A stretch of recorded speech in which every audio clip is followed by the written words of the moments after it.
Okay, so I wanted to speak a bit about the current lineal world heavyweight champion, Tyson Fury.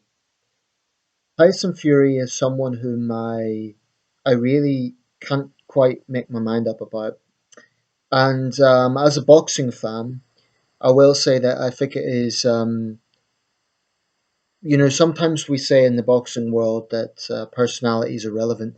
I'm not so sure that it is. I think it's impossible to avoid personality aspects of fighters if you get a fighter as who stands out as much as Fury does. Um, his career so far is 25-0. So if he really does retire, and there's been mixed sort of, he's suggested that was like a false report. So let's say he still is in the game, or let's say he isn't. Let's say he does retire. 25-0. It's not a particularly long career. Um, I don't think anyone could dispute Tyson Fury's ability as a fighter. So let's just focus on that for a minute. He achieved something that very, very few other men have done, and that is defeat the great Vladimir Klitschko. Vladimir Klitschko is, without question, one of the greatest heavyweights ever.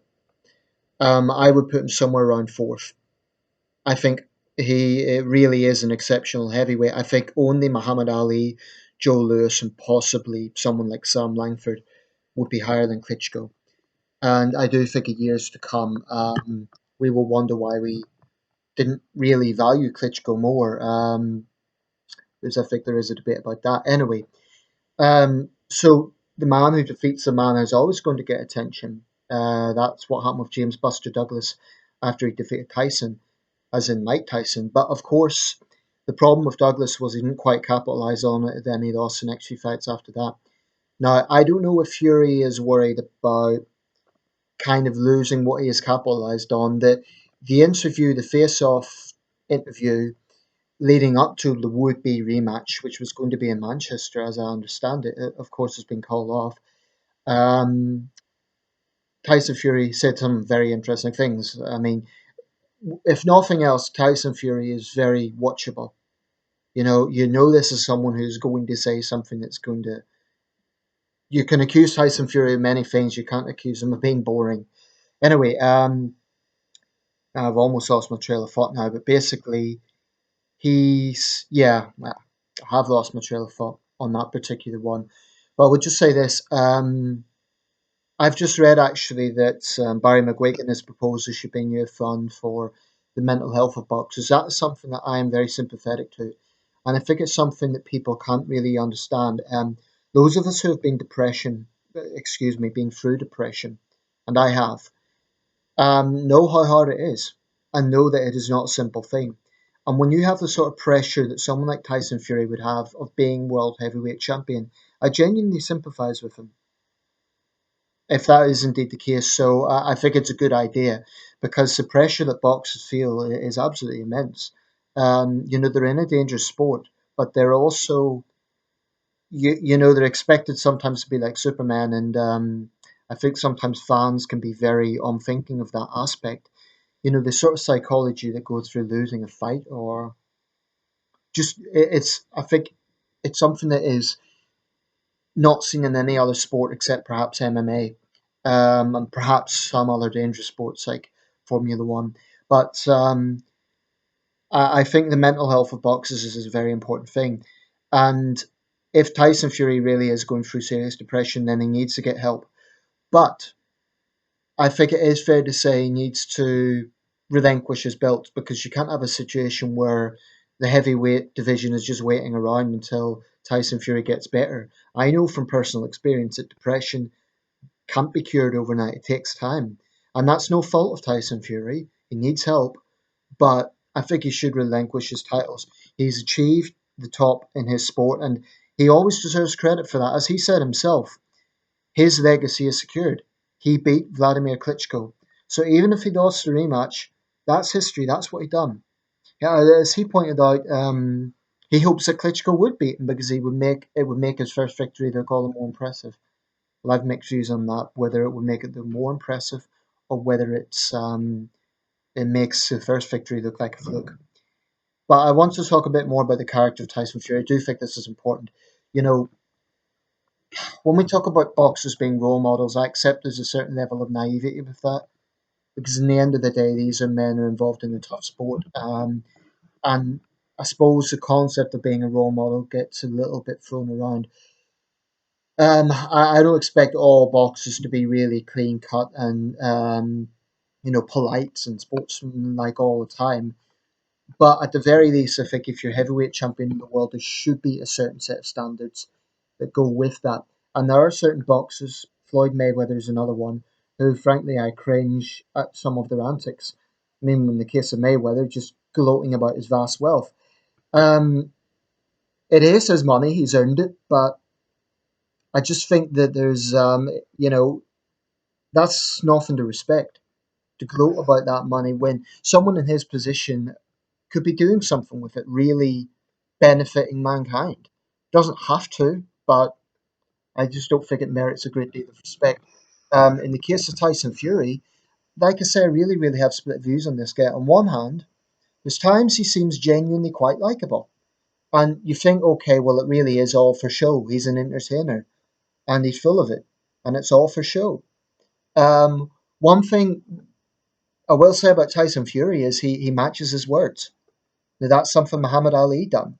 And I don't think Tyson Fury comes anywhere near Muhammad Ali in terms of greatness. But I do think that Tyson Fury has secured his place, at least among British heavyweights.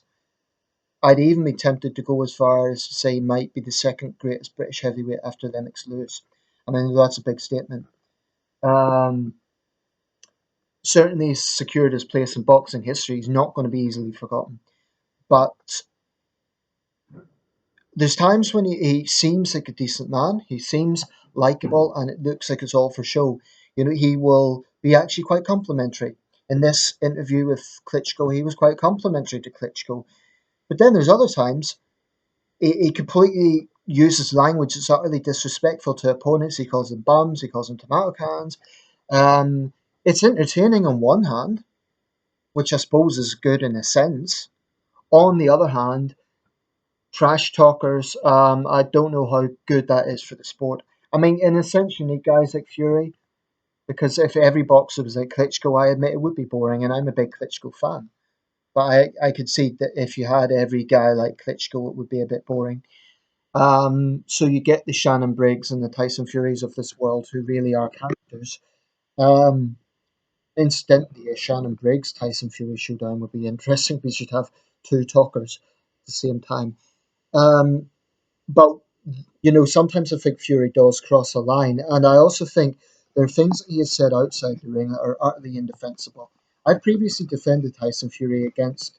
There was a guy in Manchester who wanted to push him on a hate crime charge because of his views on gay marriage. Now, I don't agree with that. I don't agree with prosecuting someone for a hate crime simply because of an opinion. But there have been things that Fury has come out with that is reprehensible. He said, if any sister of mine slept around, I would hang her.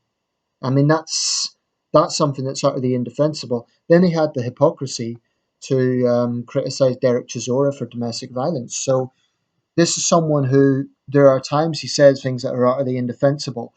And the Fury family, frankly, have a pretty shady record when it comes to criminal behaviour. So I don't think the likes of John Fury is in any position to lecture, the boxing world about morality, which he has done on several occasions. This man's a career criminal. He's a thug, basically. Um, and that to me is not something that we should be celebrating. Some of the things that Fury comes out with, It's I think it's just downright disrespectful. I think when you're a lineal heavyweight champion of the world, you should have a certain degree of class and respect. And this is a man. Another thing I resent about Fury, and actually it's the same reason I resent Mike Tyson. It's disrespect for his own achievements. He actually disrespects the belts that he gets. So did Mike Tyson. Now, I understand in the case of Mike Tyson, it was that he was young and foolish and that he didn't take other important things in life. But nevertheless, I think that's disrespectful because a lot of young boxers work their ass off to get to that level. So when they're saying, oh, it means nothing to me, pretty much every other boxer in the world are working their ass off to get something like that. So my view is be grateful for what you have. You've earned it. Be grateful for it. You know, don't say a belt is rubbish. If that's really how you feel about it, then relinquish it. So I think that Fury continuing to be in this position could damage the heavyweight division. I do agree that having Klitschko at the top for forever would make the division boring, and I accept that has probably had some impact in the marketability of the heavyweight division. But we now have a time when guys like Deontay Wilder, Anthony Joshua, Joseph Parker, um, Luis Ortiz are up and coming.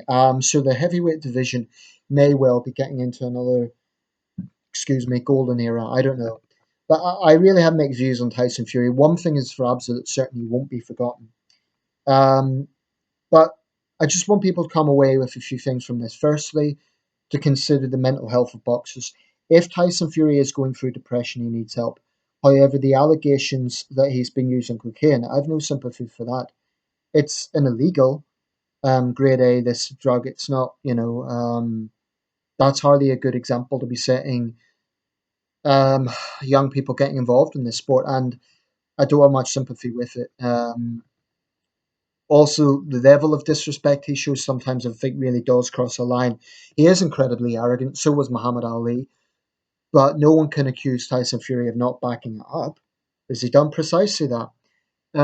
He's a character. He won't be forgotten, and I admit he can be entertaining to watch, but there are times I cringe at some of the things he says and think, oh, just shut up, man. You're going over the line here. So, yeah, is he good for boxing overall? I would say yes and no. Yes, because he's entertaining. No, because sometimes he crosses a line. I think he just lets his mouth run too much. Also, some of the things he says outside the ring is really not something the sport should be. I'm not saying, let's be politically correct. And I still stand by my view that it was ridiculous to push a sort of hate crime legislation on him. Actually, that fell flat in the end. But, some of the things he has come out with is just indefensible. So, yeah, that's my views on Tyson Fury. Incidentally, his brother Hughie Fury has a pretty impressive record himself, but he has been overshadowed by Tyson. Impressive in the sense he's never been beaten. So that's my thoughts on Tyson Fury.